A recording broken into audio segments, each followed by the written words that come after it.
Hey everybody. Hi everyone. It's April already. Time is flying.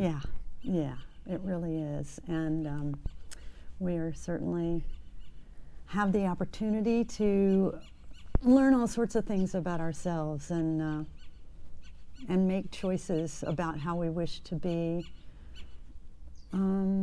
part of the solution instead of part of the problem. We certainly are having big invitations to that, wouldn't you say? I think so. And yeah, there is a calling to be part of some solution. So I hope we can all stay strong enough and centered enough to put our talents and our callings into that. Yeah, this is all going to tie into cosmic ecology, just you wait. But because that's what we're thinking about this month. I was seeing someone making the distinction between the classic kind of reactions to startle or to having your sympathetic nervous system go, which are fight, flight, and freeze. But they did fight, fawn, and freeze. So in this kind of situation that we're in our particular country at this particular time, some people fawn, which is kind of make nice and do it right ahead of time, or as they think. Some people freeze, and some people fight, but the thing about fight that doesn't really work is that we get at odds with each other. And it doesn't really, it plays into the hands of the people who are stirring up trouble and wishing to dominate. And so the suggestion was the thing that we don't have in that list is what we need, which is to be fierce. And the definition of fierce is to remain calm, to remain centered, to take very good care of ourselves and each other, and from that place say no, and say it in as many different ways as we have to. And so I thought that distinction was really helpful. That is, yeah. And it certainly points to the power of the collective, for all of us to help each other stay fierce and to find our comfort and sense of strength and empowerment in that collective. We're not separate. Right, and the radical kind of understanding that this is what we're getting to. Last month we got captivated by what we called cosmic ecology, and we continue very interested in what we're learning and what cosmologists are learning, what's happening that is really shifting the way we know where we came from and who we are. Yeah. And with that shift is this fundamental move from this separation problem that we've been talking about in full ecology forever, from the beginning. Yeah. And so that separation, being addicted and stuck to that, to really understanding that we are not just of a weave, but we are completely unified, and that this relationship goes back to the beginning of our universe. Yeah, and I'm so excited about where we're going with all this, because it's an opportunity, really, even from the most science nerd perspective, to really look at the limitations of, say, classical physics, which was completely predicated on everything is its own independent particle, its own thing, and one thing can't affect the other except through some sort of measurable force. And everything has its own little world, and that's the universe we live in. And wow, quantum mechanics comes online, beginning with Max Planck in about 1900, who really, I think, is probably the most consequential scientist in the last 150 years, including if you put Einstein in that consideration. He and the quantum physicists who followed go, wait a minute, that's not true. What we really have going on is this metaphysics of relations. And one of the great ways they've proved that is something that you talk about often, and that's entanglement, the idea of entanglement. So you can have a photon here on Earth, right here on our patio, and you can have one across the solar system that's entangled to it, and when the spin on this one changes, the other one instantaneously reacts to do the opposite. And that violates all kinds of things from physics, classical physics. For one, there's a speed limit in the universe of the speed of light. and it's 186,000 miles per second. But this is happening instantaneously, so it completely blows what's supposed to be possible. And Max Planck ended up saying that consciousness itself was a part of this relational force that gives the chance for atoms to start spinning and take on electrical charges in the first place. And consciousness was the substrate that gave rise to matter, not the other way around. That just blows my mind, and it's so, I think, helpful in this time of wanting to weave new stories about relationship. And if we can, I think we can move forward into the future in a more sustainable way. And if we insist on keeping this separation myth, it is now and will be our undoing. Yeah, and so this month we're shifting just a little bit to consider cosmic ecologies. And what does that mean? The ecologies, actually, we take a convenient kind of definitional moment, ecologists do, and then those of us who think about ecologies and those as interactive systems, and in our case the fullness of ecology, we consider how all the parts inform and work with each other, and are interdependent with each other. In actual fact, none of those ecologies has an absolute outside border. So it stretches and stretches and stretches to what? That the human mind can't necessarily, we can't wrap our heads around that. No, we can't. It just doesn't really work. And so the cosmologists are rapidly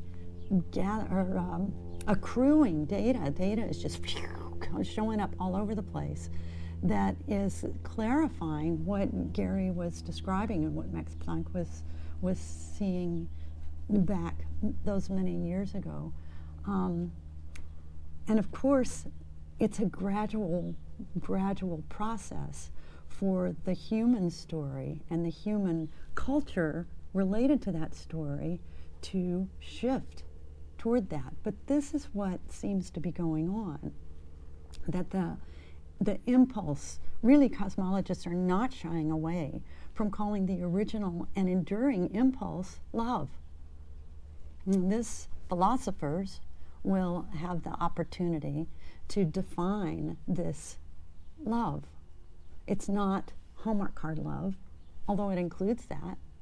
It's not filial responsibility or filial affection for family, for parents. It's not that kind of love, although it includes that.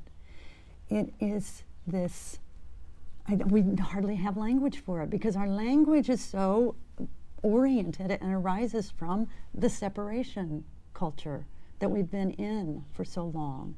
So this is part of the social ecology, the ecologies between us and within us that are kind of challenged with this. How do we speak about this, and how do we gently but insistently hold ourselves to account for when we are running the separation myth, and even talking about this loving impulse that started the universe at the same time. It's some tricky business, but we look at the ecologies around us and we consider ecology, and we see that the universe and our close-in ecologies continue to want to teach us who we really are.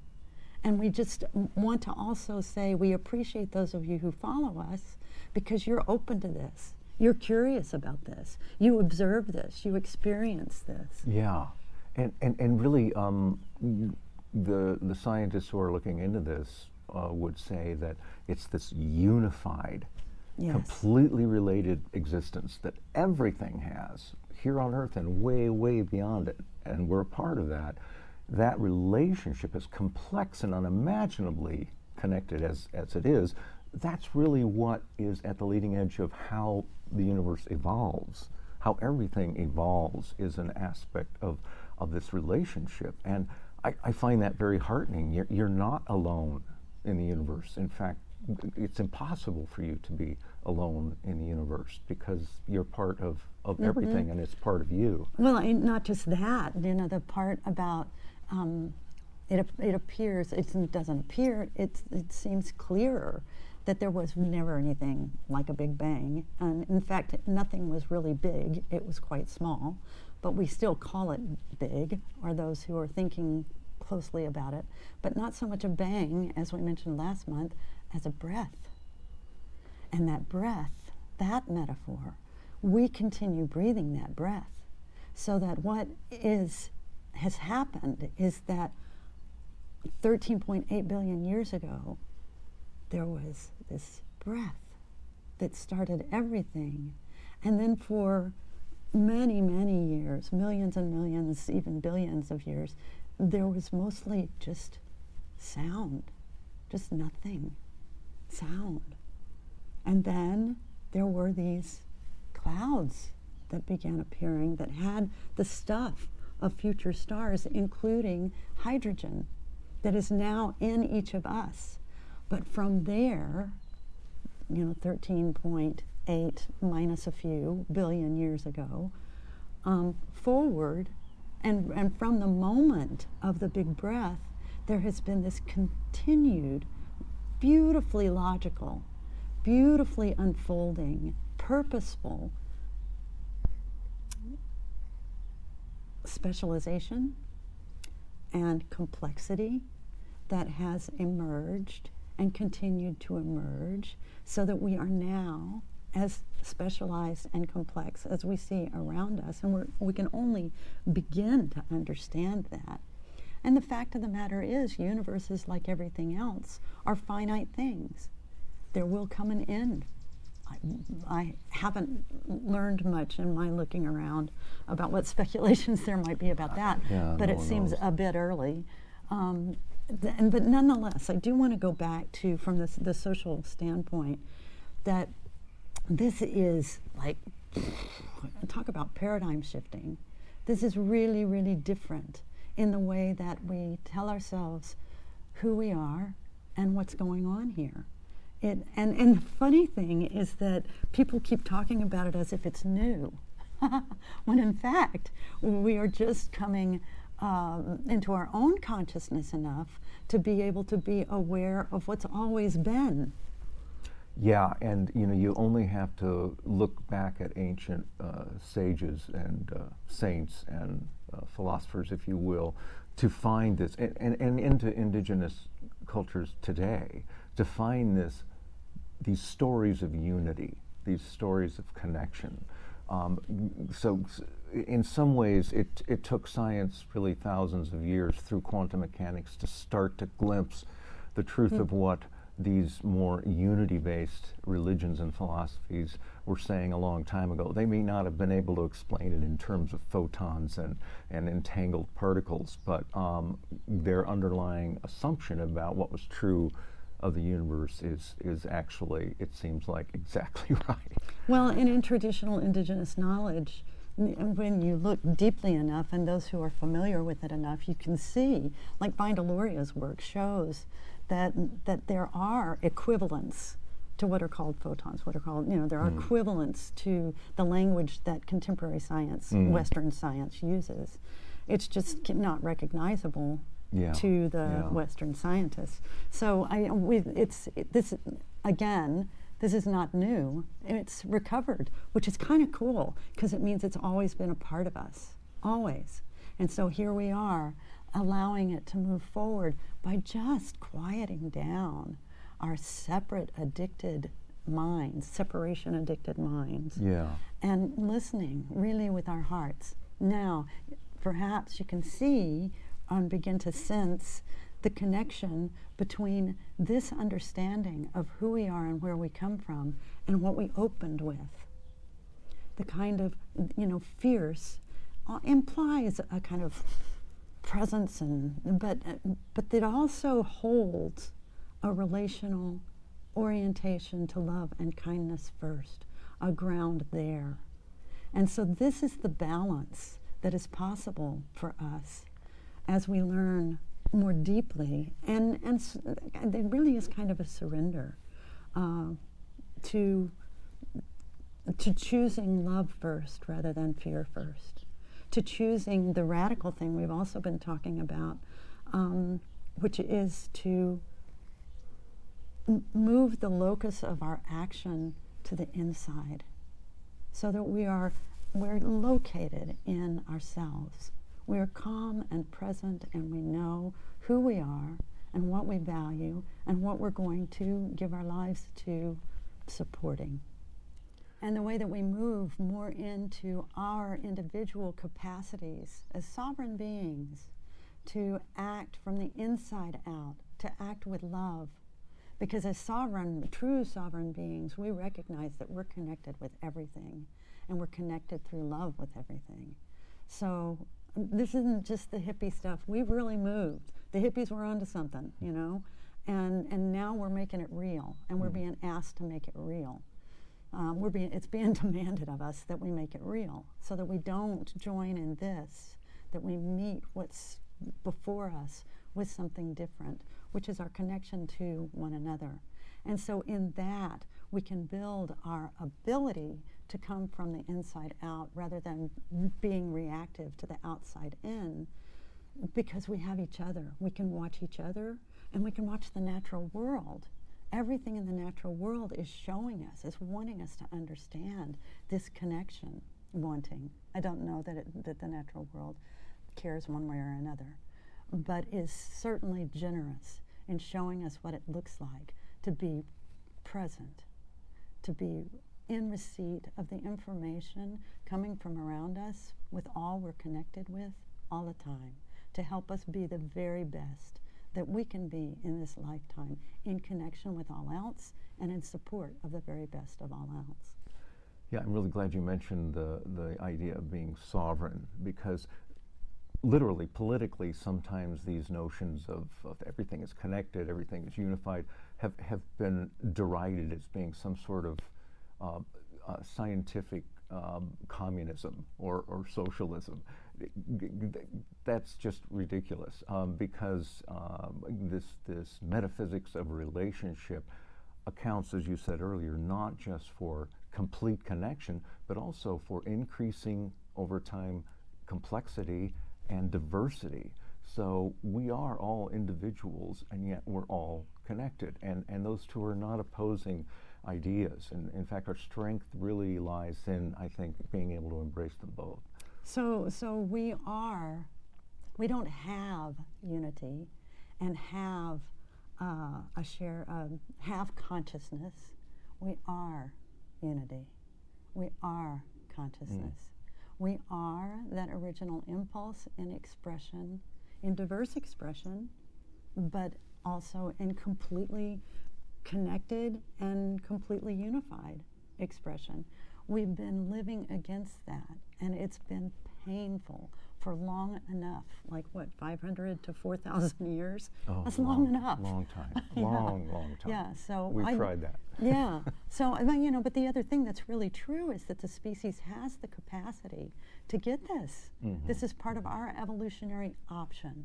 Yeah. We have the option to choose to live from love or to choose to live from fear, and to choose to live from connection and relationality and community and the well-being of all being, or to choose to live from hypertech and from let tech do it, turn it over to AI. Love, fear. It's our choice, and each of us gets to make that choice. And it appears that this is part of consciousness showing up. And how is this going to show up in us? And do we want to be a species that survives? We'll see. We do have a lot of to lean on, because as you and I have talked about, certainly a lot of anthropologists, archaeologists say it, that we really became a successful species as humans only because we are among the most cooperative on Earth. Yeah. You take that cooperation out, and we would have been gone a long time Right. ago. So we do have it in us, Yeah. and we can grow it and nurture it in the years to come. So we hope you'll join us at the deep dive on April 8th. We had a little glitch last month, because we were I screwed up on the time change. But this is really true. It's going to be at 6 o'clock Mountain Daylight Time on Tuesday the 8th. Join us. We'll send something out in the newsletter. If you're not on the newsletter, please go to www.fullecology.com, scroll down to the bottom, and sign up. Subscribe, and we'll make sure that you get that information. And then there's still the retreats. There's still time. Yeah, check out the retreats at fullecology.com. We'll have them in the beautiful Centennial Valley this summer. And one is a writing retreat, the other is a more general full ecology retreat, but both will continue to work with the ideas we've just talked about here. In the case of the writing retreat, to find a way to express your own artistic abilities and talents in ways that will land with your readers, perhaps to a depth you hadn't really realized was possible. Yeah, and furthermore, to give you, precious you, the opportunity to be in a setting with people, to give you a break so that you too can cultivate and strengthen. You're living from the inside out. You're choosing to be calmly, peacefully, lovingly fierce. And so please consider these. Feel free to be in touch with us at connect@fullecology.com. Those two retreats, the first one is the 17th through the 21st of June, and the second is the 29th of June through the 3rd of July. So be in touch. Think about it. So thanks for joining us here in front of our chimenea, and we hope you have a beautiful month, and we look forward to hopefully seeing you at the deep dive. Yes, yes. Again, that's going to be 6 o'clock Mountain Time, Mountain Daylight Time, on the 8th of April. It's so good to talk with you. Yes. We appreciate every one of you. And yeah, that's it for this month. Thanks for tuning in. Bye for now. Take care.